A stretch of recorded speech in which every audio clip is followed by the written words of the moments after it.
যদি কেউ আপনার সাথে কথা বলা বন্ধ করে দেয় তাহলে 4টি কাজ করুন, দেখবেন সে নিজেই পাগল হয়ে যাবে আপনার সাথে একটু কথা বলার জন্য। নাম্বার 1, দিনে 8-10টা মেসেজ করবেন না, একটা মেসেজ করবেন দেন ওকে। নাম্বার 2, তার কাছে একটু সময়ের জন্য, ভালোবাসার জন্য, সম্মানের জন্য এবং কথাবার্তা বলার জন্য ভিক্ষা চাইবেন না। আপনি মানুষ, ভালোবেসেছেন, আপনি কোনো ভিখারি নন যে একটু কথা বলার জন্য কারো কাছে ভিক্ষা চাইতে হবে। মন না চাইলেও একটু অ্যাটিটিউড দেখাবেন।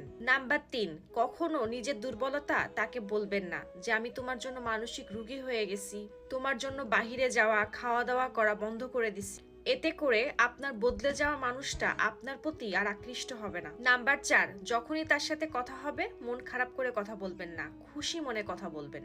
আর যদি একদমই কথা বলা বন্ধ করে দেয় তাহলে একটাই কাজ করবেন, সব সময় ভালো থাকার, আনন্দ থাকার চেষ্টা করবেন, যাতে করে সে কারোর না কারো কাছ থেকে জানতে পারে যে আপনি খুব ভালো আছেন, চিল করছেন। আপনার ভালো থাকা, আনন্দে থাকা তাকে চিন্তায় ফেলে দিবে। সে চিন্তা করতে করতে পাগল হয়ে যাবে যে আমি কথা বলা বন্ধ করার পরেও এই মানুষটা এত ভালো কিভাবে আছে। এগুলো করে দেখবেন ইনশাল্লাহ আপনার ভালোবাসার মানুষ আপনার সাথে কথা বলার জন্য অস্থির হয়ে যাবে।